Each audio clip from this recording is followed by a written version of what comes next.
السلام عليكم ورحمة الله وبركاته. اللهم صل وسلم وبارك على سيدنا محمد وعلى آله وصحبه وسلم. ازيكم؟ عاملين ايه؟ يا رب تكونوا بخير وسنة سعيدة عليكم. النهاردة بقى جايبه لكم أكلة من أحسن الأكلات اللي بحب أعملها، اللي هي الكبسة السعودي أو الرز البسمتي باللحمة الضاني. يعني ما شاء الله من أحسن الأكلات اللي انت تقدري انت تعمليها بالعزومات أو بفصل الصيف، بعيد عن الطبيخ والرز والكلام ده. فدي بتجمع ما بين اللحوم وما بين الرز بنفس الحلة.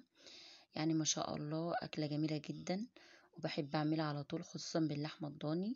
هنا معايا هنا ريش ضاني، يعني أنا كنت ناوية إن أنا أشويها وكده، فبعدين غيرت رأيي، قلت أعملها أكلة اللي هي الكبسة السعودي، بتبقى جميلة جدا. وعاملة منها قبل كده بالفراخ وبالفخدة برضو الضاني. أكتر من فيديو ليا على الكبسة السعودي في القناة. من أحسن الأكلات يعني اللي أنا بحب أعملها. معايا هنا فصين توم مهروسين وفابريكا وقرفة وفلفل أسمر وحبهان ورق لوري وشطة وكمون على كزبرة. دي التوابل اللي كانت موجودة عندي أو متوفرة عندي من البيت.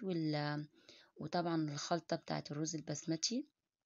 هنا معايا التوابل زي ما انتم شايفين كده، بحطها على اللحمة. بعد ما حطيت اللحمة على السمنة، سيحت السمنة، حطيت اللحمة وبحط عليها التوابل، وبحاول ان انا اقلب اللحمة واشوحها بالطريقة دي بالتوابل، بحيث ان هي تشرب التوابل وبنفس الوقت انها تتشوح. هنا بحط عليها معلقة من الفابريكا زي ما انتم شايفين كده.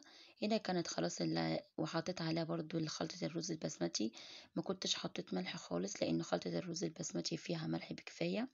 ولو حبيتي ان انت تحطي مكعب ماجي، ده اختياري مش اجباري، بحيث ان انت لو حابه ان انت تحطي تعزز النكهه بتاعت الكاري. لو مش حابه خلاص. هنا بقى زي ما انتم شايفين كده، دي اللبانه فيها لتر من الميه.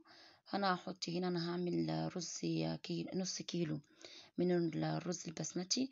طبعا النص كيلو مش زي الرز البلدي او الرز بتاعنا الطبيعي.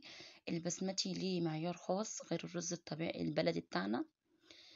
هنا هحط هنا كيلو ونص او لتر ونص من المية على اللحم بالشكل ده. طبعا هي اصلا نص كيلو رز، بحب احط عليه لتر ونص من المية، يعني الثلاث اضعاف.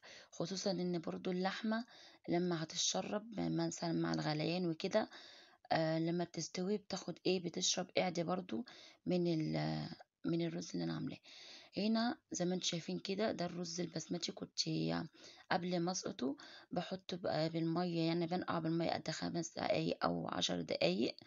وبعد كده بحطه زي ما انتم شايفين كده. اهم حاجة يكون نوع الرز اللي هي الحباية العريضة، عشان في كذا نوع من الرز البسمتي. يعني ان انت تجيبي احسن حاجة عشان يطلع معاكي مضمون. زي ما انت شفت كده، يعني انا هوريكم برضو الحباية هنا ما شاء الله. اللهم بارك. بعد ما استوت كانت ماسكة نفسها، وبنفس الوقت كانت طويلة وعريضة. غير الرز التاني، في أنواع تانية أقل منها. وهنا ما شاء الله كان الشرب بالشكل دوت. أنا هنا بسلق طبعا اللحمة بالأول، وبعد كده بروح حاطة الرز وأوطي على النار لحد ما يستوي ويطلع معايا بالشكل ده. ويا رب يكون عجبكم الفيديو، وما تنسوش بقى الاشتراك وتفعيل الجرس. والسلام عليكم ورحمة الله وبركاته.